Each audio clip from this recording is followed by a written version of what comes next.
فاتحہ.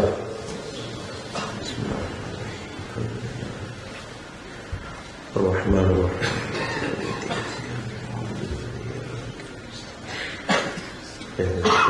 مستقیم غیر المغضوب علیہم.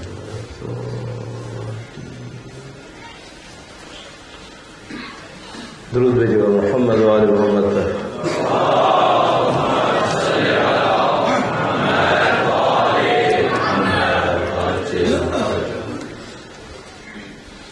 أعوذ بالله من الشيطان الرجيم. بسم الله الرحمن الرحيم. الحمد لله رب العالمين، والصلاة والسلام على سيد الأنبياء والمرسلين، حبيب إله العالمين بالقاسم محمد.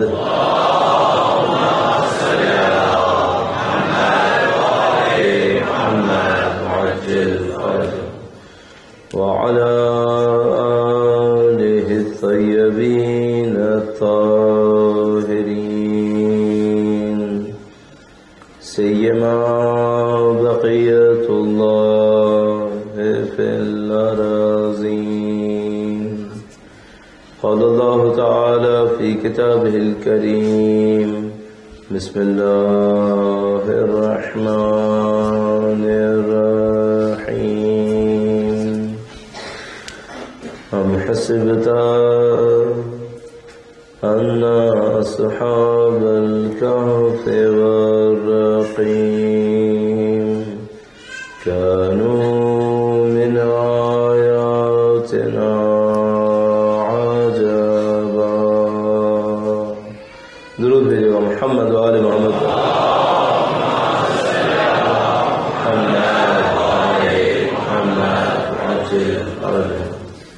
پروردگار عالم کا انتہائی شکر ہے، اس نے ہمیں شہید الشہداء کے ازداروں میں سے قرار فرمایا ہے. اس کا انتہائی شکر ہے کہ اس نے ہمیں فرش اعظم میں بیٹھنا نصیب فرمایا. اس دعا کے ساتھ کہ انشاءاللہ اس دنیا کے تمام مراحل اور اس دنیا کے تمام مراحل میں خدا اہل بیت کی ہمراہی نصیب فرمائے، اور بالاخص میدان حشر میں سایہ سیدہ ہم سب کو نصیب فرمائے انشاءاللہ. اہل بیت اطہار علیہ السلام کی حضور اظہار عقیدت کے لیے درود بھیجے محمد و آل محمد.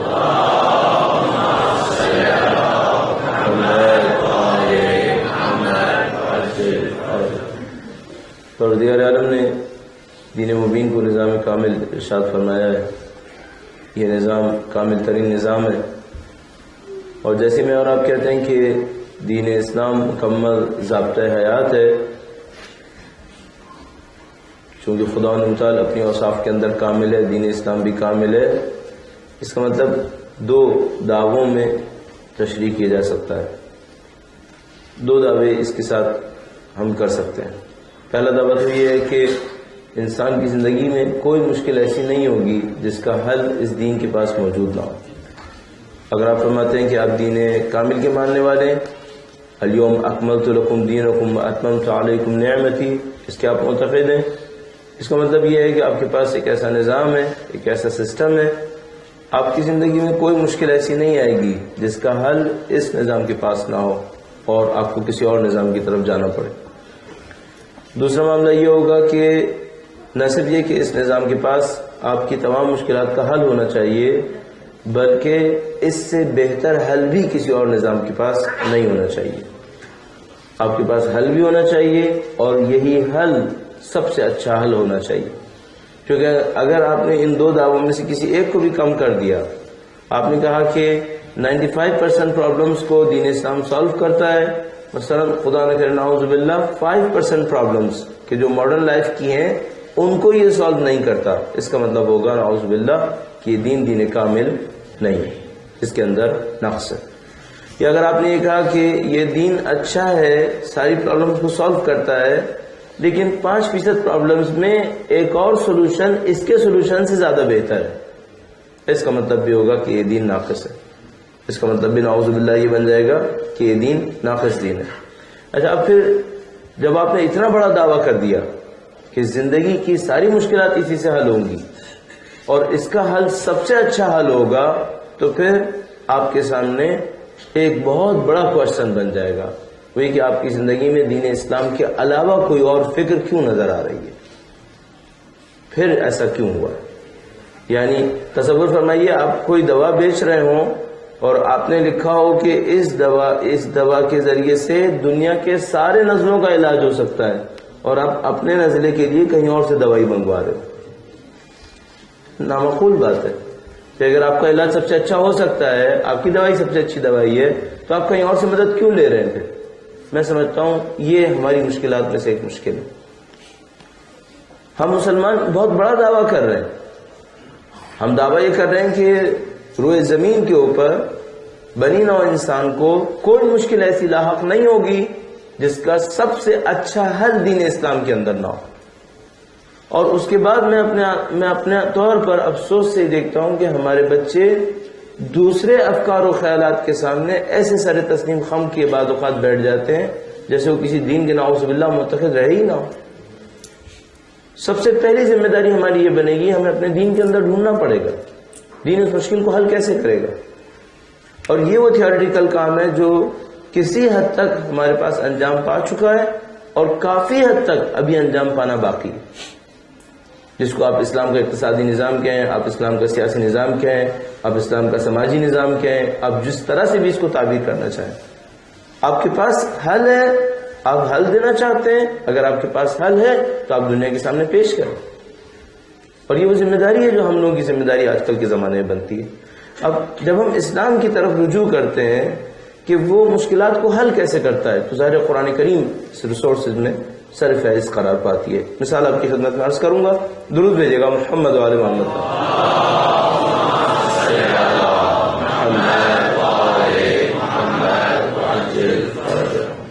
فرض کر لیتے ہیں ہم اکنامکس کا کوئی طالب علم لے لیتے ہیں کہ وہ اکنامکس کا کوئی طالب علم ہے، اس نے بنیاد میں پڑھ لی ہے ساری، اور مثال کے طور پر ماسٹرز کے لیول کو اس نے طے کر لیا ہے، وہ ریسرچ کے اندر داخل ہوا ہے، ایم فل کرنا چاہتا ہے. ایم فل کے لیول میں اس کے سامنے کچھ پرابلمز آئی ہیں، اکنامکس کی فیلڈ کی کچھ پرابلمز ہیں، اور دوسری طرف سے وہ اچھا مسلمان بھی ہے اور وہ جانتا ہے کہ میرا دین دعویٰ کر رہا ہے کہ اکنامکس کی بھی تمام پرابلمز کا سولوشن دین کے اندر موجود ہے. اب وہ کیا کرے گا؟ اب وہ قرآن کریم کو پڑھنا شروع کرے گا. این ممکن ہے کہ وہ قرآن کریم کو پڑھنا شروع کرے اور 30 سپارے ختم کرنے کے بعد اپنے آپ سے سوال کرے کہ اس میں تو وہ اصطلاحات ہی نہیں ہے جو ہمارے اکنامکس میں استعمال ہو رہی ہیں. بھائی آپ کی اکنامکس میں ظاہر ہے ابتدائی ترین اصطلاحات طلب، رصد، فلاں فنون، یہ سب کچھ ہے ہی نہیں. اس کے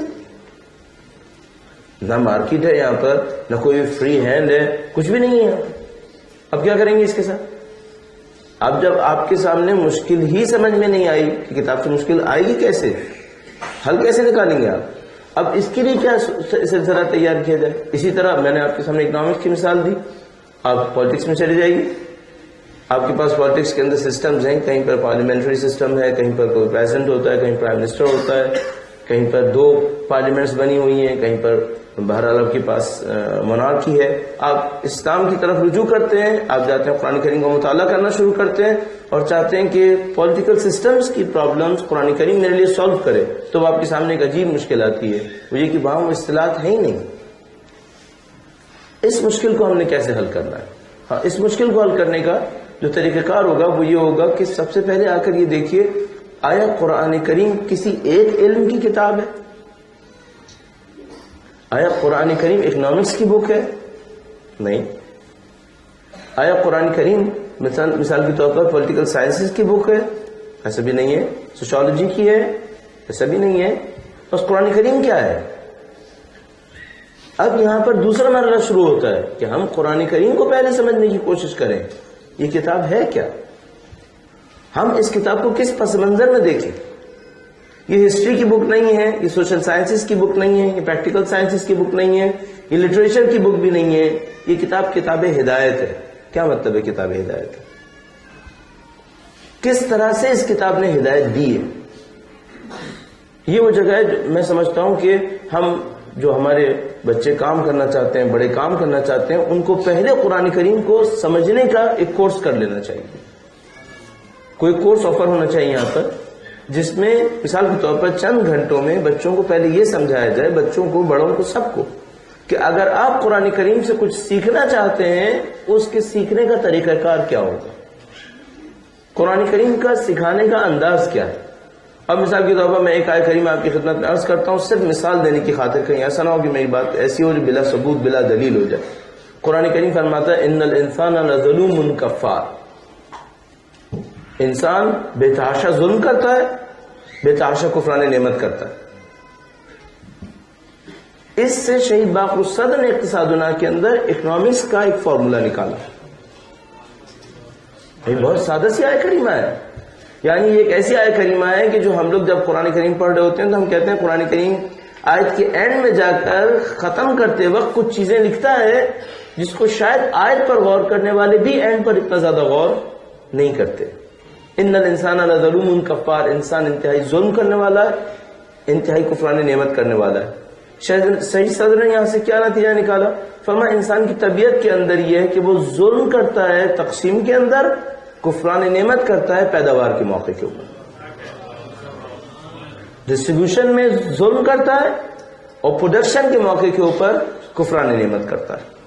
اگر انسان اپنی ان دو مشکلات کو حل کر لے کہ ڈسٹریبیوشن میں ظلم نہ کرے اور جب وہ پروڈکشن کی طرف جا رہا ہے تو ایفیشنسی دکھائے، پروڈکٹیوٹی دکھائے، کفران نعمت نہ کرے اللہ تعالیٰ کا، تو اپنے کام کو آسانی سے انجام دے دے گا. چھوٹی سی ایک آیت کریمہ، ایک آپ نے ایک رزلٹ نکال لیا. یہ قرآن کریم سے سمجھنے کا ایک طریقہ کار ہو سکتا ہے. درود بھیجے گا محمد وعلی محمد.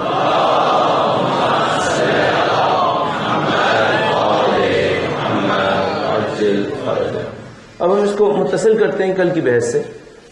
کل ہم نے آپ کی خدمت میں ایک خالصتاً تھیوریٹیکل ایشو لیا، اور وہ یہ لیا کہ مقصد خلقت کیا ہے، اللہ نے کیوں خلق کیا ہے، اور اس کو لے کر ہم آگے بڑھے کہ اگر ہم نے اپنے آپ کو ہی نہ پہچانا تو ہم پھر اس کائنات کو نہیں سمجھ پائیں گے.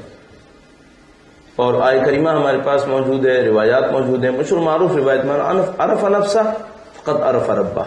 جس نے اپنے نفس کو پہچانا اس نے اپنے رب کو پہچان لیا. ہمیں اپنے آپ کو پہچاننا پڑے گا. ہم نے سوچا کہ اپنے آپ کو پہچانے تو اپنے آپ کے پہچاننے میں ظاہر ہے ہمیں دیکھنا پڑے گا کہ ہم خلق کیوں ہیں. کل آپ کی خدمت میں عرض ہوا کہ خدا متعال نے 11 قسمیں کھانے کے بعد بیان کیا کہ ہم نے تمہیں خلق کیا ہے تاکہ تم تزکیہ نفس کرو. قد افلح من زکاها وقد خاب من دساها. جو تزکیہ نفس کرے گا بس وہ کامیاب ہوگا. جو نفس کی صلاحیتوں کو دفن کر دے گا، اس بیج کی طرح جس کو غلط رخ پہ زمین میں دبا دیا گیا ہے، اب اس سے کوئی درخت نہیں نکلے گا، اس سے کوئی پھل نصیب نہیں ہوگا. خدا نے تعالیٰ فرماتا ہے یہ لوگ ناکام ہو گئے. کل آپ کی خدمت میں عرض کیا تھا تھوڑی سی دیر رک کر ہی سوچئے کیا ہم تزکیہ نفس کے مرحلے میں کامیاب ہو گئے. تزکیہ نفس آپ کی خدمت میں عرض ہوا جو اچھائیاں ہیں وہ آپ کے اندر ہونی چاہیے، جو برائیاں ہیں وہ آپ کے اندر نہیں ہونی چاہیے. اور آپ اور میں اپنے نفس کے بہترین فیصلہ کرنے والے. آپ میرے بارے میں زیادہ نہیں جان سکیں گے اور میں آپ کے بارے میں زیادہ نہیں جان سکوں گا. بہترین فیصلہ کرنے والے میں اور آپ ہیں. اور میں اس کو کبھی کبھی اپنی آسانی کے لیے اس طرح سے سوچتا ہوں کہ 1100 سال ہو گیا مولا کا انتظار کرتے ہوئے. جو کچھ میں ہوں کیا میں وہ ہوں جو ان کے لشکر میں پہنچ جائے گا؟ جو کچھ میں ہوں اپنے آپ کو سوچو، کیا میں اپنے آپ کو اپنے آپ سے چھپا سکتا ہوں؟ ظاہر کہ نہیں. میری جتنی خامیاں ہیں، میری جتنی خوبیاں ہیں میرے سامنے واضح ہیں. میں اپنے آپ کو لوں اور اپنے آپ سے ایک سوال کروں، میرا جیسا آدمی امام کے لشکر میں پہنچ جائے گا؟ اور وہ جو لشکر اس وقت تشکیل پائے گا وہ بالکل کشتی نوح ہوگی. من آتاکم نجا ومن لم یاتکم ہلک. زیارت جامع کبیرہ. جو آپ تک پہنچ گیا وہ نجات پائے گا، جو پیچھے رہ گیا وہ ہلاک ہو جائے گا۔ آپ اپنے بارے میں فیصلہ کر سکتے ہیں، اپنے بارے میں سوچیں، آیا میں تزکیہ نفس کے اس مرحلے پر پہنچ گیا ہوں؟ نہیں پہنچا ہوں تو مجھے کس طریقے سے پہنچنا ہے؟ اب مجھے اس بات کو ملانا ہے انسانیت کی مشکلات کے حل سے۔ خدا تعالیٰ نے فرمایا کہ تزکیہ نفس کرو، اس میں تمہاری کامیابی ہے۔ اب ہم خدا سے ایک سوال کرتے ہیں، اے اللہ میں تزکیہ نفس کروں گا، بس آخرت میں کامیابی ملے گی یا دنیا میں بھی کامیابی ملے گی؟ یہ مجھے پتہ چلنا چاہیے۔ مثلا اگر میں نے تزکیہ نفس کر لیا تو کیا یہ ہوگا کہ دنیا تو جیسے تیسے کر کے گزار لوں گا، آخرت میں جا کر خدا مجھے اس کا ایک انعام نصیب کر دے گا جنت کی صورت میں؟ یہ ایک سوال۔ دوسرا سوال، میں نے تزکیہ نفس کر لیا، میں کامیاب ہو گیا، باقی سب بھی تزکیہ نفس کریں، پوری دنیا کامیاب ہو جائے گی یا نہیں ہوگی؟ کسی نے مجھ سے ایک دفعہ سوال کیا، آپ کہتے ہیں دین اسلام کامل ہے، عیسائیت ناقص ہے۔ ہاں، دین عیسائیت ناقص ہے، منسوخ ہے، شریعت منسوخ ہے۔ اس نے کہا کہ آپ ایک دلیل دیں، ثابت کریں گے دین عیسائیت ناقص کیوں ہے۔ میں نے کہا بہترین دلیل، فرض کرو دنیا کے سارے مرد حضرت عیسیٰ علیہ السلام کی طرح بن گئے، آیا نسل انسانی باقی رہے گی؟ یہ تو ہم بھی کہہ رہے ہیں اور جو عیسائیت ہے وہ بھی کہہ رہی ہے۔ اگر سارے دنیا کے انسان حضرت عیسیٰ علیہ السلام کی طرح زندگی گزارنے پر آ گئے، نسل انسانی چلے گی کیا؟ ختم ہو گیا معاملہ۔ اور دوسری طرف سے اگر ساری دنیا آئے اللہ کے رسول کی طرح بن جائے، چلے گی؟ اب ہمارا سوال خدا تعالیٰ سے، اے خدا اگر میں تزکیہ نفس کروں میں کامیاب ہو جاؤں گا، پوری دنیا تزکیہ نفس کرے گی، پھر کیا ہوگا؟ جواب سادہ سا جواب، پوری دنیا جنت بن جائے گی، پوری دنیا جنت بن جائے گی۔ اب مجھے تھوڑا سا تزکیہ نفس کے اثرات کو بتاتے ہوئے اس کی رکاوٹ کو آپ کی خدمت میں عرض کرنا ہے۔ رکاوٹ کیا ہے پھر؟ اور میں اس رکاوٹ کو اس لیے آپ کی خدمت میں عرض کر رہا ہوں، بات کو آخر تک پہنچانے کے لیے۔ اس کی وجہ یہ ہے کہ ایسا نہیں ہوا ہوگا کہ آپ نے زندگی میں پہلی دفعہ مجھ سے سنا ہو کہ تزکیہ نفس کرنے والا کامیابی حاصل کرے گا۔ تو آپ نے پہلے بھی سنا ہوگا کہ تزکیہ نفس حاصل کرنے والا کامیابی حاصل کرے گا، تو وہ تزکیہ نفس ہو کیوں نہیں رہا ہے؟ اس میں رکاوٹ کیا ہے؟ کون سی مشکل یہاں پہ لاحق ہوئی بھی ہے؟ درود بھیجے گا محمد والے محمد۔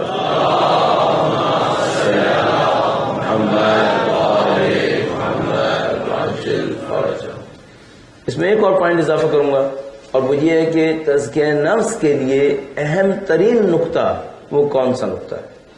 آج یہاں پہ تشریف فرما ہے، ظاہر ہے آپ خوب توجہ کے ساتھ سماعت فرما رہے ہیں، اور آپ میں سے یقیناً کافی لوگ ایسے ہیں کہ جو یہ چاہ رہے ہوں گے، کئی لوگ، کہ اس کے اوپر عمل کرتے ہوئے اپنی زندگی میں کوئی تبدیلی بھی ایجاد کریں۔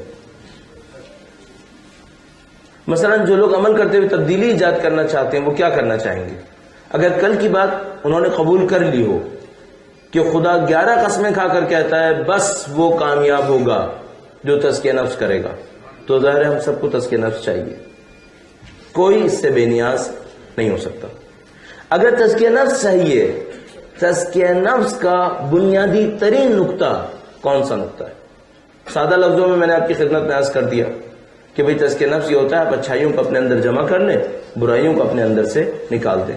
اب آپ کی اس معلومات کو تھوڑی سی اور گہرائی دینے کے لیے اور ایک اور اصطلاح کی تشریح کے لیے میں بات کو یہاں پہ روکوں گا، ایک اور اصطلاح کی تشریح کرتے ہیں اور اس معلومات کو تزکیہ نفس کے بارے میں تھوڑی سی گہرائی دیتے ہیں، قربتاً اللہ کی تشریح کرتے ہوئے۔ کل آپ کے سامنے تذکرہ ہوا تھا کہ اگر ابھی ہم لوگوں سے پوچھیں قربتاً اللہ کا مطلب کیا ہے، تو شاید سب بلکہ بہت کم لوگ اس کو بیان کر پائیں، شاید سب بیان نہیں کر پائیں گے، بلکہ شاید بہت کم لوگ اس کو اچھی طریقے سے بیان کر پائیں گے۔ تو میں کوشش یہ کروں گا قربتاً اللہ آپ کی خدمت میں عرض کروں۔ اس قربتاً اللہ کو عرض کرنے سے وہ جو تزکیہ نفس کے بارے میں آپ کی معلومات ہے اس میں تھوڑی سی گہرائی ملے گی، اور ان دو کی مدد سے پھر ہم اس پوائنٹ پر منتقل ہوں گے کہ ان دونوں کو حاصل کرنے کے لیے جو بنیادی ترین نقطہ ہے وہ نقطہ کون سا ہے۔ درود بھیجے گا محمد والے محمد۔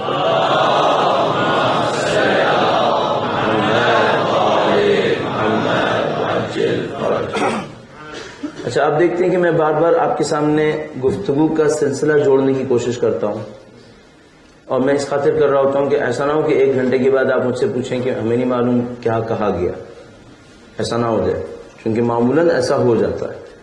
آپ کو پتا ہونا چاہیے کہ ہاں کیا ہو رہا ہے، ہم کیا ہدف حاصل کرنا چاہ رہے ہیں۔ ہم آتے ہیں قربتاً اللہ پر۔ وہی پرانا زمانے میں پڑھانے کے وقت کا تجربہ، بچوں سے پوچھا گیا بیٹا قربتاً اللہ کا مطلب بتائیے، 1 صفحہ لکھیے اس پہ، نہیں معلوم۔ قربت کا مطلب ہوتا ہے نزدیک ہونا۔ کاؤنٹر کوشچن، کیسے نزدیک ہوئے آپ نے 3 رکعت مغرب کی نماز پڑھی، آپ کتنا نزدیک ہوئے؟ نہیں معلوم، جبکہ وہ مغرب کی نماز کس نیت سے پڑھی تھی؟ قربتاً اللہ۔ 30 دن ماہ رمضان کے روزے رکھے ہیں، جو پہلے رمضان پہ تھے وہی پہلے شوال پر نکلے، تو 30 دن قربتاً اللہ سے کیا حاصل ہوا؟ اچھا، اب ہم کیوں ایسا نہیں ہو رہا، کیوں قربت نصیب نہیں ہو رہی؟ کیونکہ ہمیں یہ نہیں معلوم کہ قربت کہتے کسے۔ ہمیں یہ کلیئر ہو جانا چاہیے کہ قربت کہتے کسے۔ اب بہت پچکانا انداز سے شروع کرتے ہیں، آیا قربت کا مطلب یہ کہ میرا اور خدا کا جسمانی فاصلہ کم ہوگا؟ ظاہر ہے کہ خدا کا کوئی جسمانی فاصلہ ہے ہی نہیں۔ پہلے بھی میں سجادے کے اوپر کھڑا تھا، قربت نصیب ہو گئی، تب بھی سجادے پر ہی کھڑا رہوں گا، 6 انچ اونچا نہیں ہوں گا، وہیں کا وہیں رہے گا۔ اس کا مطلب ہے قربت کا مطلب جسمانی فاصلہ نہیں۔ اچھا، اب قربت کا مطلب کیا ہو سکتا ہے؟ ایک استفادہ کرتے ہیں اسماء حسنہ سے، ٹھیک ہے، اور ایک جملے سے اس مسئلے کو ہم حل کر پائیں گے انشاءاللہ۔ درود بھیجے گا محمد و آل محمد۔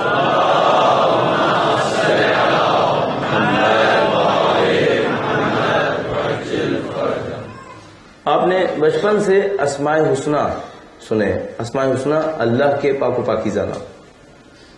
آپ سے اگر کوئی کہے کہ آپ اسماء حسنہ گنوائیں، بہرحال چند اسماء گنوانا ہر مسلمان کے لیے ممکن ہے، آسانی سے گنوا سکتا ہے۔ مثلا اگر میں بھی آپ سے کہوں رحمان، رحیم، علیم، کریم، قدیر، فیاض، سخی، آپ بہت سارے اسماء حسنہ گنوا سکیں گے۔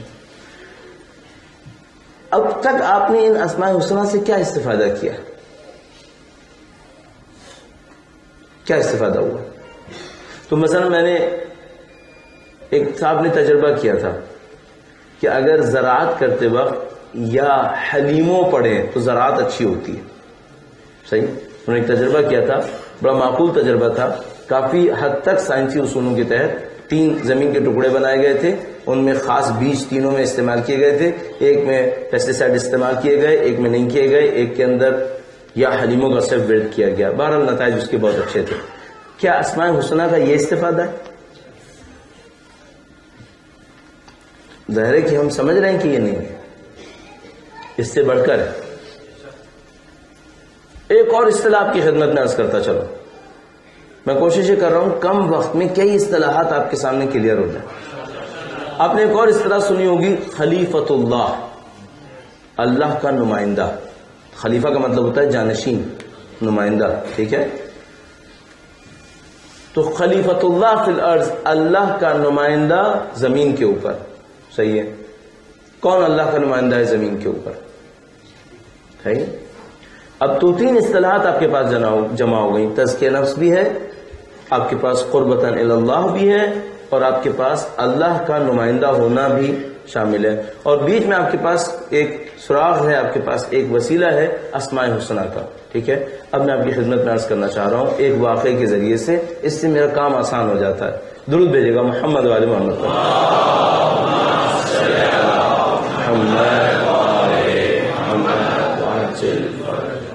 چونکہ 10 دن ہیں، میں بھی جلدی نہیں کرتا، جلدی کروں گا مفہوم کم ہو جائے گا۔ ایک دفعہ ایک دعوت میں کہیں پہ گئے تھے، ایک اسکول کا انوگریشن ہو رہا تھا، وہاں پر ایک صاحب موجود تھے، ہمارے دوران میں آ کر بیٹھے، کافی حالت سے سادہ طبیعت اور بہت سادہ آدمی، یعنی اتنا سادہ آدمی کہ مجھے ڈر یہ لگنے لگا کہ دوسرے لوگ شاید اتنی زیادہ احترام کی نظر سے نہیں دیکھ رہے۔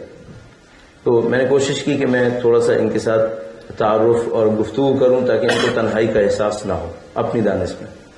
بہرحال میں نے ان کے ساتھ سلام جواب کرنے کی کوشش کی، میں نے ان سے پوچھا کہ آپ کیا کرتے ہیں، انہوں نے اوائڈ کیا تھوڑا سا، پھر بتایا میں ہائی کورٹ میں کام کرتا ہوں۔ تو اس کے بعد میں نے اور زیادہ کوریدنے کی کوشش کی. میں نے پوچھا آپ ہائی کورٹ میں کیا کام کرتے ہیں؟ تو انہوں نے کہا کہ میں ہائی کورٹ میں سینئر جج ہوں وہاں پر. تو پھر مجھے خیال آیا کہ میں شاید گفتگو کر کے میں کچھ احترام تو لینے کی کوشش نہیں کر رہا ہوں، کیونکہ معاملہ بالکل الٹ ہو گیا. تو میں نے تھوڑی دیر میں اندازہ لگایا کہ آدمی بہت نفیس آدمی ہے، بہت اچھا آدمی اور انتہائی شریف آدمی. میں نے ان سے کہا کہ جب مجھے اندازہ ہو گیا کہ آدمی کافی نفیس انسان ہے، میں نے کہا آپ کا کام بہت سخت ہے، آپ کا کام بہت سخت ہے. زمین کے اوپر عدل کرنا یہ آپ کی ذمہ داری ہے، اور یہ کام فی زمانہ مشکلات میں سے ایک مشکل ہے، کیونکہ زمین پہ ظلم بے تحاشا ہے. آپ نے عدل کرنا ہے. کہنے مولانا صاحب مجھے تو ایک اور بات بھی سمجھ میں آتی ہے. میں نے پوچھا کیا؟ کہنے کہ مجھے یہ سمجھ میں آتی ہے کہ عادل وہ خدا ہے اور مجھ ناقص سے کہہ رہا ہے کہ میں عدل کروں. عادل وہ ہے، میں تھوڑی ہوں. وہ عدل کے کمال پر ہے اور مجھ سے درخواست کر رہا ہے، تقاضا کر رہا ہے کہ میں عدل کروں. تو کہنے کہ مولانا صاحب میں جب بالکل پھنس جاتا ہوں کسی کیس کے اندر اور مجھے کچھ سمجھ میں نہیں آتا کہ اب کیا کروں، تو میں ایک موقع پر چیمبر میں جاتا ہوں، اپنے قلم ہاتھ میں لیتا ہوں اور خدا سے کہتا ہوں خدایا یا تو کچھ لکھوا دے جو عدل ہو، ورنہ جو مجھے سمجھ میں آئے گا میں لکھ دوں گا. اگر کچھ نہ لکھوایا جائے تو میں وہ لکھتا ہوں جو میری سمجھ میں آتا ہے. کہنے کہ مولانا صاحب کئی دفعہ میں آنکھیں کھولتا ہوں تو کچھ ہوتا ہے، کچھ ہوتا ہے. ان کے اس ایک بیان سے مجھے ایک اور بات سمجھ میں آئی. اصلاً ہمارا کام ہی یہی ہے. ہمارا کام کیا ہے؟ یہ جتنے اسماء حسنی اللہ کے ہیں ان کو اپنے اندر لے کر آنا، یہ ہدف خلقت ہے. یہ ہدف خلقت ہے. اب ہدف خلقت کیا ہے؟ اور یہی قربتاً اللہ ہے. اللہ سے قرب کا مطلب کیا ہے؟ اللہ سے قرب کا مطلب یہ خدا رحمان ہے، تم رحم کر کے دکھاؤ. جو جتنا زیادہ رحم کرے گا اتنا ہی اللہ کا قریب ہو جائے گا، اللہ کا قرب حاصل کرے گا. خدا صادق ہے، تم سچ بول کے دکھاؤ. جو جتنا سچ بولے گا وہ اللہ سے اتنا ہی قریب ہوتا چلا جائے گا. اس کا مطلب ہے ساری عبادتیں ہم کیوں کر رہے ہیں؟ تاکہ اللہ کی اسماء، اللہ کی صفات ہمارے اندر نظر آنا شروع ہو جائے. اور جس کے اندر یہ صفات کمال کے درجے پر پہنچ گئیں وہ اللہ کا نمائندہ اور جانشین ہو جائے گا. وہ اللہ کا نمائندہ اور جانشین. بس عزیزان محترم، ہدف خلقت کیا ہوا؟ ہدف خلقت ہوا تزکیہ نفس، قربتاً الی اللہ. اور اس کا مطلب کیا ہوا؟ وہ یہ کہ میرے اور آپ کے اندر اللہ کی صفات کہیں نہ کہیں کسی حقیر سے لیول کے اوپر جلوگر ہونی چاہیے. اب ایک کوشچن اپنے آپ سے کیجئے گا، اب تک کی زندگی میں میرے اور آپ کے اندر اللہ کی کون سی صفت جھلکی ہے؟ یا نعوذ باللہ اللہ کے دشمنوں کی صفت جھلک گئی ہے؟ اگر ہمارے اندر اللہ کی اوصاف جھلک رہی ہیں اس کا مطلب ہے ہمیں خدا کا قرب مل رہا ہے. اور نعوذ باللہ خدا نہ کرے اگر ہمارے اندر خدا کی اوصاف نہیں آ رہی ہیں، دشمنان خدا کی اوصاف آ رہی ہیں، اس کا مطلب ہے ہمیں قرب نصیب نہیں ہو رہا ہے، ہم کسی اور سمت چل نکلے ہیں. عزیزان محترم، یہ اصلی ترین مفہوم ہے جو مجھے 27 سال کی طالب علمی کے دوران میں سمجھ میں آیا، اور اس سے مجھے زندگی کا ایک ہدف ملا ہے. جو زندگی کا ہدف ملا ہے وہ یہ کہ مجھے اللہ کی اسماء کے اندر اپنے آپ کو آگے بڑھانا ہے. مثال کے طور پر اگر خدا عادل ہے مجھے عدل کرنا ہے، اپنے عدل کو اتنا بڑھانا ہے کہ عدل کی صفت میں میں خدا سے نزدیک ہونے کی کوشش کروں. البتہ یہ فاصلہ وہی ہے جس کو عربی محاورے میں کہتے ہیں این التراب و رب الارباب، کہاں زمین کی خاک اور کہاں وہ آسمانوں کا خدا. لیکن خدا نے ہمیں اسی میدان کے اندر طلب کیا. تو وہ کہتا ہے میں سچا ہوں تم سچ بولو، میں عادل ہوں تم عدل کرو، میں رحمان و رحیم ہوں تم رحم کرو، میں غفور ہوں تم بھی معاف کر دیا کرو. یہ خدا نے متعال کا پورا نظام سمجھ میں آتا ہے. درود بھیجے گا محمد و آل محمد.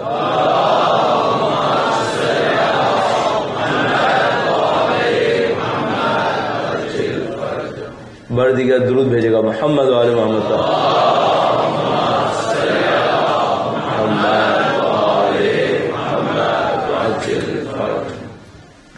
اب اس نظام کو اگر آپ نے قبول کر لیا، اگر آپ نے ان تینوں اصطلاحات کو سمجھ لیا اور قبول کر لیا کہ ہدف خلقت تزکیہ نفس ہے، قربت اللہ کا مطلب اللہ کی اوصاف کو قرب حاصل کرنا ہے، خلیفۃ اللہ فی الارض جس کے اندر اللہ کی صفات ہوں گی وہ اللہ کا جانشین ہوگا. عزیزان محترم، اہم ترین مطلب میں نے آپ کی خدمت میں عرض کر دیا. اب آپ کا کام شروع ہونا چاہیے. اچھا، اب آپ کا کیا کام شروع ہونا چاہیے؟ وہ یہ کہ آپ ڈھونڈیے کہ آپ کس صفت میں اپنے کام کو شروع کریں گے. آپ کن اوصاف پہ محنت کرنا چاہیں گے؟ آپ ایک دو چند صفت کا انتخاب کیجیے، ان صفات کو اپنے اندر لانے کی کوشش کر لیجیے. اگر کوئی مجھ سے پوچھتا ہے تو میں کہتا ہوں ایک اللہ کا وعدہ ہے، فرماتا ہے قرآن کریم میں من جاء بالحسنۃ فلہ عشر امثالھا، جو ایک نیکی کرے گا ہم اس کو 10 کی جزا دیں گے. اس کا مطلب ہے اگر کوئی اللہ کی ایک صفت اپنے اندر لانے کی کوشش کرے 10 کو خدا خود ایجاد کر دے گا. یہ بہت بڑا وعدہ ہے خدا کا. اب آپ کی مرضی آپ کہاں سے شروع کریں. ایک مثال عرض کروں. مثال کے طور پر خدا صادق ہے، آپ سے کہتا ہے سچ بولو. فرض فرمایا آپ نے سچائی سے شروع کر لیا. آپ نے کہا کہ آج کے بعد سے اپنی زبان سے بجز سچ کچھ نہیں بولوں گا. عربی میں ہم لوگ کہتے ہیں مسامحہ. مسامحہ کیا ہوتا ہے؟ مثلا کوئی آپ سے پوچھے بھائی مجلس کتنے بجے شروع ہوئی، آپ کہیں 9 بجے شروع ہو گئی. ممکن ہے 9:02 پہ شروع ہوئی ہو. کوئی پوچھا آپ سے کہ بھائی 9:02 پہ شروع ہوئی تھی، آپ نے 9 کیوں کہا؟ آپ کہیں گے میں نے مسامحتن کہا. آپ یہ بھی نہ کریں، آپ نہ کریں. کیوں؟ تاکہ آپ کی زبان سچی زبان کہلائے، آپ کی زبان ایسی زبان بن جائے جس کو کوئی بھی سنے تو کہ اب یقین کرنا پڑے گا کیونکہ اس آدمی نے کہہ دیا. سچ بولے، سچائی کی طرف آ جائے گی. ایک صفت آپ نے ایجاد کر دی، نہیں معلوم علم خدا خود بخود آپ کو دے دے گا، حکمت خدا خود بخود آپ کو دے دے گا. کون کون سی صفتیں خدا آپ کو دے دے گا. اور اگر ہم واقعاً چاہتے ہیں اپنی زندگی کے اندر کچھ سیکھیں تو اللہ کے نظام سے سیکھنے کی کوشش کریں. میں کبھی کبھی سوچتا ہوں کہ ہمیں اللہ کے نظام میں کن موضوعات کے اوپر کام کرنے کی اجازت ہے. بہت اجازت دی ہے اللہ تعالیٰ نے ہمیں. مثلا خدا متعال خود رزاق ہے، رزق دینے والا خدا ہے، اور ہم سے کیا کہتا ہے؟ کہتا ہے اگر میں نے تمہیں امانتاً کچھ دیا ہے تو تم میرے بندوں تک پہنچاؤ. اب ہو کیا رہا ہے یہاں پر؟ رزاق خدا ہے، زمین پر اپنے رزق دینے والے نمائندے ڈھونڈ رہا ہے. آپ خدا سے کہیے کہ خدا تو رزاق ہے، میں تیری رزاق ذات کا میں بندہ نمائندہ بننا چاہتا ہوں. اچھا، آپ نمائندہ بننا چاہتے ہیں، آپ کیا کریں گے؟ تو جو خدا آپ کو دے گا وہ آپ دیں گے بندوں کو. ہاں، یہاں سارا مسئلہ ہے. میرا نہیں خیال خدا نے متعال کسی بندے کو دے کر نہ آزمانا آتا ہو. سب کو آزماتا ہے، سب کو دیتا ہے، اور دے کر آزماتا ہے کہ جب میں نے دیا تو اس نے کیا کیا. اچھا، معمولاً لوگ کیا کرتے ہیں؟ جیسے ہی ہاتھ میں آئے گا کہے گا یہ میرا ہے، بس اس کا مطلب ہے تو رزاق خدا کا نمائندہ نہیں ہے. نمائندے کے پاس یہ حق نہیں ہے کہ کہے کہ میرا ہے. نمائندے کے پاس زیادہ سے زیادہ حق یہ ہے کہ کہے اللہ رزاق ہے، اس نے مجھے دینے کے لیے نمائندہ بنایا، میرے ہاتھ میں امانت ہے. اس سے زیادہ نہیں. شیخ مرزا انصاری کا ایک واقعہ میں آپ کی خدمت میں عرض کرتا ہوں. درود بھیجے گا محمد وعلی محمد پر.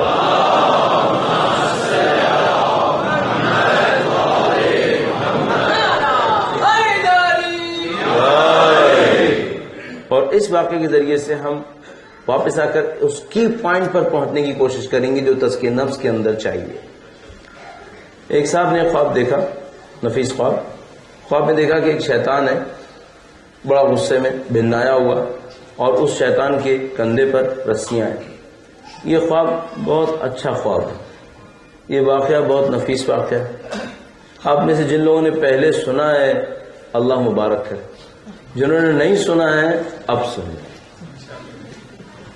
دیکھا شیطان کے کندھے کے اوپر رسیاں ہیں، کچھ موٹی ہیں کچھ پتلی ہیں، کچھ جڑی ہوئی ہیں اور ایک بہت موٹا رسہ ٹوٹا ہوا ہے۔ اچھا ممکن ہے آپ یہ سمجھیں کہ یہ سب کہانیاں ہوتی ہوں گی، نہیں انسان محترم، آپ خواب کی دنیا کو نہیں جانتے۔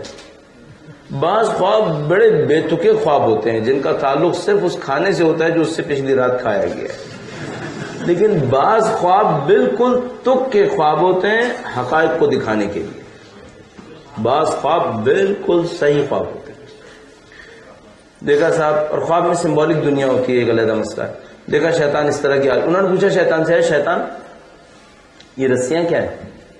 کہنے لگا یہ رسیاں وہ بہانے ہیں جو میں انسانوں پہ ڈالتا ہوں اپنی طرف کھینچنے کے لیے۔ تو ان کے یہ موٹی ہیں پتلی ہیں، کیا مسئلہ ہے؟ کہنے لگا کچھ لوگ پتلے پتلے بہانوں سے آ جاتے ہیں، یوں ہی پھینکتا ہوں گھسیٹتا ہوں آ جاتے ہیں۔ کچھ لوگ پتلے بہانوں سے نہیں آتے، ان کے لیے بڑے موٹے موٹے بہانے پھینکنے پڑتے ہیں۔ تو اس نے کہا دیکھنے والے نے کہ میرے لیے کیسا ہوتا ہے؟ کہنے لگا تم خود ہی آتے ہو، میں رسیاں ڈالتا ہوں، خود ہی آتے ہو۔ اس نے کہا اچھا معاملہ بہت خراب ہو گیا ہے۔ اس نے پوچھا کہ اچھا یہ بتاؤ یہ جو بہت موٹی رسی ہے یہ کیا ہے، یہ ٹوٹی بھی ہے؟ کہنے لگا یہ وہ رسی ہے جو میں نے شیخ مرتضی انصاری پہ ڈالی تھی اور شیخ نے توڑ دی، شیخ مرتضی انصاری نے توڑ دی۔ شیخ مرتضی انصاری آج سے تقریباً 130 سال پہلے لگ بھگ عراق میں مرجع تقلید تھے۔ اگر آپ حرم امیر المومنین تشریف لے جائیں، درود بھیجے گا مولا امیر المومنین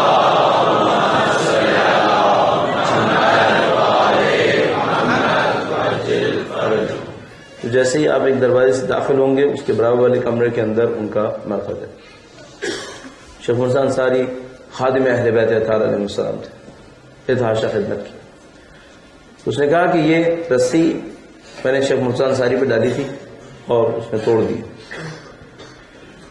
وہ گئے اگلے دن شیخ مرتضی انصاری کے پاس آئے، کہا کہ اس طرح کا ایک معاملہ ہے اور آپ نے کوئی کارنامہ کیا ہے کل رات۔ شیخ مرتضی انصاری نے کہا کہ جانے دو، اس طرح کی باتیں بتانے کا کوئی فائدہ نہیں۔ اصرار کیا گیا، معمولاً یہ لوگ اصرار کرنے پر ایک وعدہ لے کر بتا دیتے ہیں، اور وہ وعدہ یہ ہوتا ہے کہ جب تک زندہ ہوں کسی کو نہیں بتانا، تاکہ ریاکاری نہ ہو جائے، لوگوں کے سامنے اظہار نہ ہو جائے۔ بہرحال یہ وعدہ لے لیا گیا، وعدے سے لے کر سمجھا دیا گیا۔ معمولاً ایسے موقع پر جو ان سے سننا چاہتا ہے وہ ان سے کہتا ہے کہ آپ کی زندگی کے بعد مومنوں کے کام آ جائے گا، اس لیے بتا دیں۔ تو وعدہ لے لیتے ہیں کہ میری زندگی میں نہیں بتانا، تاکہ کہیں میرے اندر کوئی عجب، میرے اندر کوئی تکبر نہ آئے۔ اور مجھے تعجب ہوتا ہے ہمارے ہاں مومنین کوئی چیز ہدیہ بھی کرتے ہیں تو نیچے لکھتے ہیں من جانب فلاں۔ آیا ریاکاری کی کچھ اور چیزیں ہوتی ہیں کیا؟ یعنی فارسی میں کہاوت کہتے ہیں ریاکاری کے سینگ ہوتے ہیں کیا؟ یہی تو ریاکاری ہوتی ہے کہ آپ اپنا نام لکھواتے پھر رہے ہیں، یہی تو ریاکاری ہے، یہی تو سب کچھ ہے کہ غلط ہے کہ آپ کوئی نیک کام کریں اور دنیا بھر میں اشتہار کر رہے ہیں کہ یہ ہم نے کروایا تھا، یہ غلط ہے، یہ ریاکاری ہوتی ہے، اس میں آپ پھنس جائیں گے، اس میں آپ کا ثواب نہیں بچے گا۔ پھر شیخ مرتضی انصاری نے کہا جب تک زندہ ہوں مت بتا۔ انہوں نے کہا ٹھیک ہے۔ کہا کل رات میرے اپنے پیسے ختم ہو گئے تھے، میرے پاس اموال میں سے بہت باقی تھا، خمس بے تحاشا تھا۔ شیخ مرتضی انصاری عجیب شخصیت تھی، نجف کے اندر رکے تھے، انگلستان نے حملہ کیا تھا، عثمانیہ نے حملہ کیا نجف پر، عثمانی فوجی اندر آ گئے، ڈھونڈتے ڈھونڈتے پھرتے رہے نجف کے اندر شیعوں کا سردار کہاں رہتا، گلیوں گلیوں گئے، ایک گھر کے اوپر پہنچے جس کے اوپر دروازہ بھی نہیں تھا، پردہ لٹکا ہوا تھا، پردے کو ہٹایا، اندر گئے، چٹائی بچھی ہوئی تھی، شیخ مرتضی انصاری کے سامنے چھوٹی سی ایک میز تھی، اس کے اوپر ساتھی بیٹھے ہوئے تھے، کچھ لکھ رہے تھے پورے اطمینان کے ساتھ۔ فوجی اندر داخل ہوئے، پوچھا کہ گھر میں اور کچھ ہے؟ کہا ہاں ہے۔ کہا تمہارا کتنا پیسہ گھر میں؟ کہا میرا کوئی پیسہ گھر میں نہیں۔ گھر کو ڈھونڈا، ایک جگہ تھی جس کو ہم لوگ پرانے زمانے میں شیکا کہتے تھے، اس سے لٹکا ہوا تھا، اسے اتارا، دیکھا اندر بہت پیسہ تھا۔ کہا تم نے تو کہا تھا تمہارا کوئی پیسہ نہیں ہے، اتنا ڈھیر پیسہ رکھا ہوا ہے۔ کہا یہ میرا نہیں ہے، میرے مولا کی امانت کا ہے، میرا نہیں ہے۔ معذرت کے ساتھ عرض کروں کسی کو برا نہ لگے، یہ فوجی بعد میں باہر نکل کر گئے اور کہا کہ واللہ آج تو حضرت عمر سے ملاقات ہوئی ہے. تو شیخ مرتضی انصاری کہتے تھے مذاق میں اس دن ہمارا مقام بہت بڑھا دیا گیا تھا. تو شیخ مرتضی انصاری کہنے کہ میرے گھر میں کچھ نہیں تھا, میرے بچے بھوکے تھے, خمس کے اموال بے تحاشا رکھے ہوئے تھے.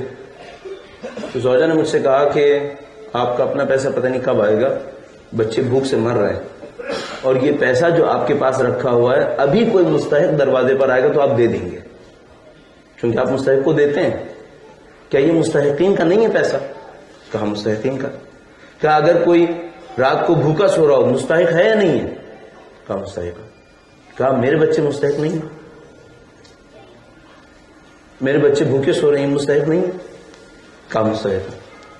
کہا مستحق ہیں تو مجھے دیں, میرے بچے کیوں بھوکے سو رہے ہیں؟ ابھی نجف میں اگر آپ کو پتا چلتا کسی کے گھر میں کسی کے بچے بھوکے سو رہے ہیں, آپ کو پیسہ دیتے یا نہیں دیتے؟ کہا واللہ دے دیتا. کہا مجھے دیں, قرض دے دیں تاکہ میں بچوں کو کچھ کھلاؤں. شیخ مرتضی انصاری نے کہا ٹھیک ہے میں قرض لیتا ہوں, اور اس کے بعد کل جب بھی میرے پیسے آئے میں ادا کر دوں گا. قرض لے کے گھر سے باہر نکلے.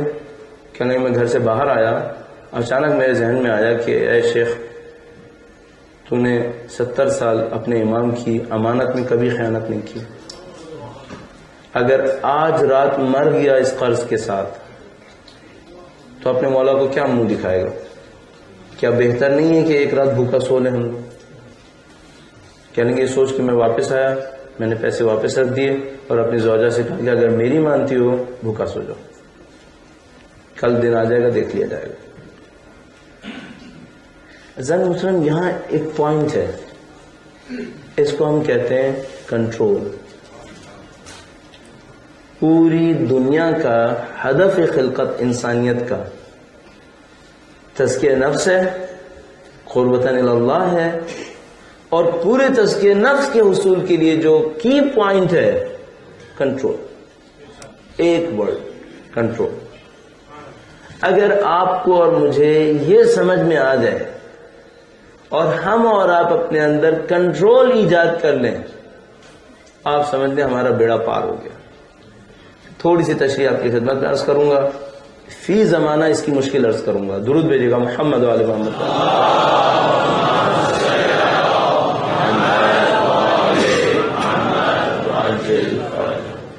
آج میں اور آپ جس دنیا میں رہ رہے ہیں, ظاہر آپ مغربی دنیا میں رہ رہے ہیں, اور اس ویسٹرن زندگی کے اندر بہت دفعہ یہ کوشچن اٹھتا ہے کہ ان میں اور ہم میں فرق کیا ہے. بہت دفعہ یہ سوال اٹھتا ہے. مثال کے طور پر اگر ہم کسی زمانے میں کہتے بھی ہوں کہ یہ لوگ کسی اور طرح کے لباس پہنتے ہیں, ہم کسی اور طرح, تو اب وہ فرق تقریباً دنیا میں ختم ہو گیا.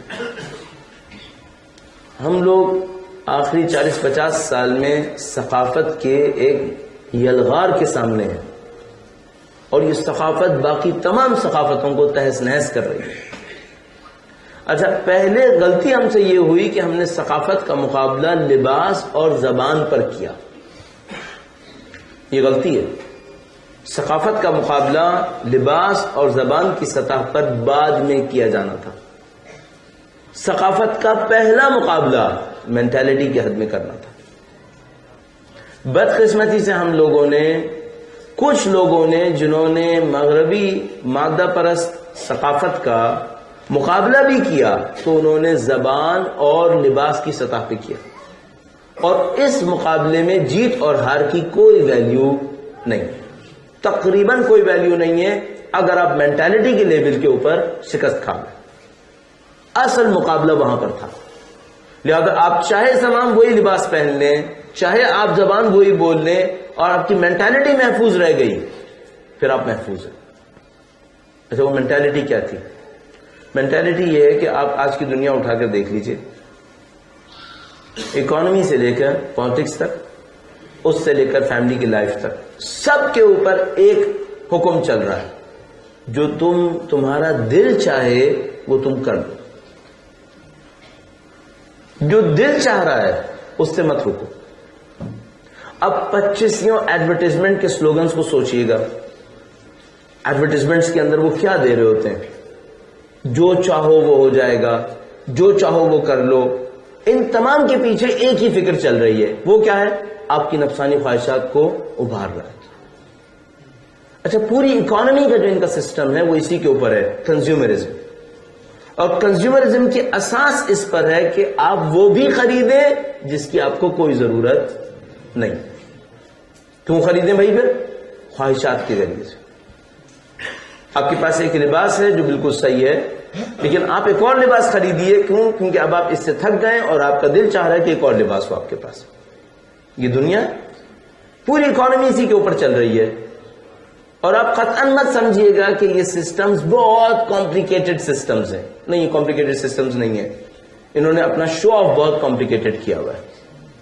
ان کو شکست دینا بھی اتنا ہی آسان ہے جتنا یہ خود اندر سے کھوکھلے ہیں۔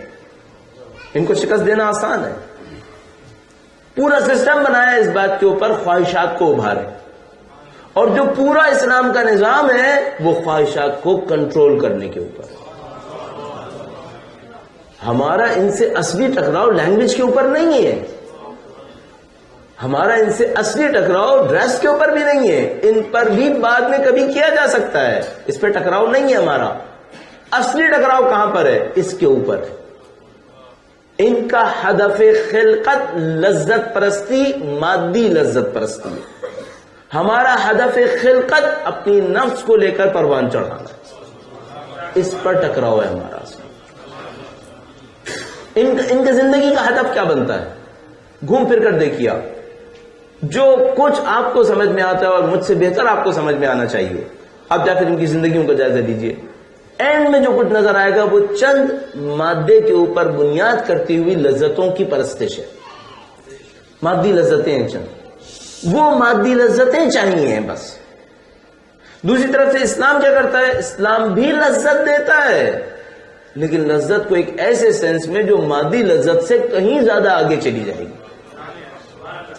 ہرگز میں یہ نہیں کہوں گا کہ اسلام لذت نہیں دے گا، نہیں، اسلام لذت دے گا، لیکن اس کی لذت اور اس کی لذت میں ایسی فرق ہوگا جیسے مثلا میں آپ کی خدمت میں عرض کروں گا، جیسے مجھ سے کوئی کہے ایک رات اچھا کھانا، اس میں زیادہ لذت ہے یا تمہاری ماں ہاتھ اٹھا کے تمہیں دعا دے، کس میں زیادہ لذت ہے؟ تو میں کہوں گا ان دو لذتوں کا ایک دوسرے سے کوئی مقابلہ نہیں ہے، یہ ختم ہو جائے گی اور سطحی ہے، اور وہ باقی رہے گی اور بہت عمیق ہے۔ یہ اسلام کا لذت کا معیار ہے۔ اسلام کہتا ہے ہم نے تمہیں تھوڑے وقت کے لیے خلق نہیں کیا ہے، ہم نے تمہیں باقی رہنے کے لیے خلق کیا ہے۔ تو اپنی لذتوں کو فنا میں مت ڈھونڈو، تو اپنی لذتوں کو بقا میں ڈھونڈو۔ ہم تمہیں باقی لذتیں دینے ہیں۔ اصل مشکل یہاں پر ہے، اصل مقابلہ یہاں پر ہے۔ اور اب جو کی پوائنٹ ہے وہ کنٹرول ہے، تمام عبادتوں کے اندر یہ کنٹرول ہے۔ کبھی موقع ملتا آپ کی خدمت میں عرض کرتا نماز کے اندر کنٹرول کیسے ہے، آپ خود بھی اچھی طرح سمجھ گئے، لیکن اس کی اور تفصیل دی جا سکتی ہے۔ روزے کے اندر کنٹرول کیسے ہے، حج کے اندر کنٹرول کیسے ہے، خوف، جہاد، سب کے اندر کی پوائنٹ کنٹرول۔ خدا ہمیں کنٹرول سکھانا چاہتا ہے۔ جیسے آپ نے کنٹرول سیکھ لیا، اب تزکیہ نفس کے راستے کے اوپر چلنا شروع ہوگا۔ اور یہ نظام اتنا عجیب، اتنا خوبصورت نظام ہے کہ اگر آپ نے تھوڑا سا بھی کہیں کنٹرول اللہ کے نام پر امپلیمنٹ کر لیا، وہیں سے آپ کو ریوارڈ ملنا شروع ہو جائے گا۔ یہ ساری دنیا انسان محترم، بس جو 2 دن کی محنت ہوئی اس کے پیچھے کیا نکلا، نتیجہ کیا ہوا؟ نتیجہ یہ ہوا کہ خدا تعالیٰ نے ہمیں ہدف دیا ہے، اور وہ ہے تزکیہ نفس۔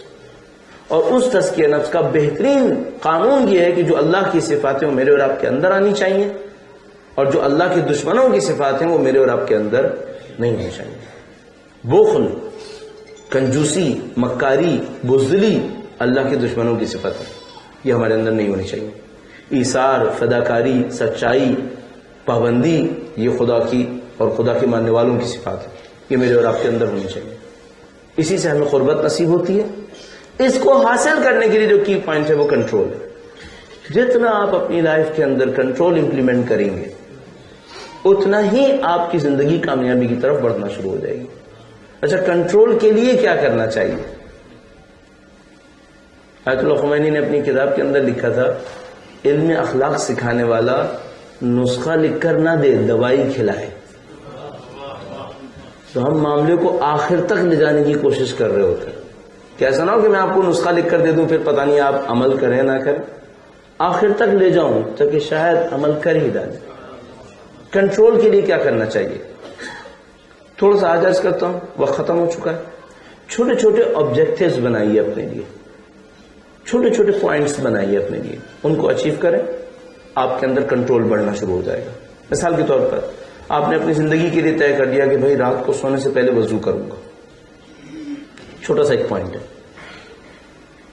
اب ممکن ہے بعض اوقات بڑا سخت لگے کہ بھئی آپ سرد موسم کے اندر سردی کے وقت میں گھر سے کمرے سے نکلیں اپنے، مثال کے طور پر، اور یہاں تو لندن میں مصیبت یہ ہے کہ ٹوائلٹ جانے کے لیے بھی سواری لینی پڑتی ہے، دور دور ٹوائلٹ ہے یہاں پر. پھر آپ نکلیں وہاں تک جائیں، وضو کریں، پھر واپس آئیں، پھر ٹائم چاہیے. آپ اپنے لیے ٹارگٹ بنائیں، میں اس کو اچیو کروں گا. چھوٹے چھوٹے آبجیکٹیوز بنائیے اپنے لیے. جیسے جیسے آپ چھوٹے چھوٹے اہداف حاصل کریں گے، بڑے اہداف کو حاصل کرنے کی آپ کی ہمت بڑھنا شروع ہو جائے گی، آپ کا کنٹرول بڑھنا شروع ہو جائے گا. مثال کے طور پر کنٹرول کو بڑھانے کے لیے سب سے اچھی چیز توجہ کے ساتھ نماز پڑھنا. آپ کا کنٹرول آسمان پہ پہنچ جائے گا.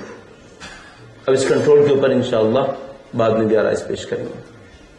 اب اس کی پوائنٹ کو آپ نے لے لیا. اب آئیے کربلا کی سمجھ. ہمارا عنوان کیا ہے مجالس کا؟ کربلا اور عظمت انسان. ہم نے کہا پوری انسانیت کمال پر پہنچے، تزکیہ نفس کرے، کی پوائنٹ کنٹرول ہے. اب کربلا میں آ جائیے اور کنٹرول کی جو لمٹ آپ کے دماغ میں آتی ہو اس کو کربلا میں دیکھیں. کس کس نے کیا کیا کنٹرول کیا ہے. اللہ اکبر. یقین فرمائیے کہ انسان وہ جو کچھ تصور نہ کر سکے کہ آیا یہ بھی ممکن ہے، آیا یہ بھی ممکن ہے، وہ سب کربلا کے اندر ممکن ہو رہا ہے. سب کا سب ممکن ہے. انسان کس کے کنٹرول کی بات کرے یہاں پر، اور کن کن ہستیوں کے بارے میں گفتگو کرے. آیا مثال کے طور پر حضرت حور کے بارے میں گفتگو کرے کہ انہوں نے کنٹرول کی ایک انتہا کرے. آیا ممکن تھا کہ کوئی اپنے لشکر کو اس طرح چھوڑے اور سید الشہداء کے لشکر سے پیوستہ ہو جائے؟ میں حضرت حور کی مثال اس لیے دے رہا ہوں کہ معصوم نہیں ہے، خاندان عصمت سے براہ راست کوئی تعلق بھی نہیں ہے، لیکن اپنے اس کنٹرول کو استعمال کر رہے ہیں، اور اس کنٹرول کو استعمال کرتے ہوئے اس مقام پر پہنچ رہے ہیں کہ سید الشہداء ان کو انعام دے اور وہ انعام ان کے ساتھ باقی رہے. نہیں مانو آپ نے دیکھا ہے نہیں دیکھا، روایت کے اندر موجود ہے ہمارے پاس. جب حضرت حور زمین کے اوپر گرے تو سید الشہداء نے ایک رومال حضرت حور کی پیشانی پہ باندھ دیا، حضرت حور کی پیشانی پہ باندھ دیا. ایرانی صفوی بادشاہ شاہ عباس صفوی ایک موقع پر حضرت حور کے مرخت کی طرف جانے لگا. کہنے لگا، جب وہاں سے گزرا کہنے لگا میں حور کے مرخت پہ نہیں جاؤں گا. لوگوں نے پوچھا کیوں ایسا ہے؟ کہنے لگا کہ حور کی لاشوں کو حور کے خاندان والے، لشکر والے، قبیلے والے دور لے گئے تھے. اگر سید الشہداء نے حور کو پسند کیا ہوتا تو لاشا دور کیوں بھیج دیا؟ لاشا نزدیک ہونا چاہیے تھا. لوگوں نے سمجھایا کہ اس کے خاندان والے لے گئے تھے، حور کی خواہش تو سید الشہداء کے ساتھ رہنے کی تھی. کہا میں نہیں مانتا. کہ آپ دلیل کیا دی جائے؟ کہنے کا دلیل یہ ہے کہ کھدوا خبر کھدواؤ، اگر حور کا لاشا ویسے ہی ملا اس کا مطلب ہے مولا کا چاہنے والا ہے. لوگوں نے منع کیا، کہیں مت کرو، شہید کی خبر، اس طرح مت پامال کرو. بادشاہ تھا، اس نے حکم جاری کیا، حور کا مرخت کھول دیا گیا. دیکھا حور کا لاشا بالکل ویسے ہی رکھا ہوا ہے جیسا اسی وقت رکھا گیا.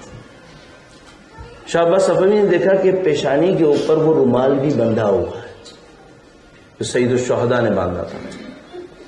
شاہ عباس بڑھا اور کہنے لگا مجھے رومال چاہیے. کہنے لگا مجھے رومال چاہیے، سید الشہداء کا رومال ہے، اور آپ علماء روایات کے اندر پڑھتے ہیں سید الشہداء نے باندھا تھا، یہ بہت برکت کی چیز ہونی چاہیے، مجھے رومال چاہیے۔ علماء نے منع کیا، کہا مت لو، سید الشہداء نے دیا ہے، جو سید الشہداء نے دیا پھر کسی سے نہیں لیا جا سکے گا۔ کہنے لگا مجھے چاہیے، جیسے ہی رومال کو کھولا خون کا فوارہ نکلنا شروع ہو گیا۔ یہ ہنستے ہیں، رومال دوبارہ باندھا گیا، جو حر کا تحفہ تھا وہ ان کے پاس باقی ہے۔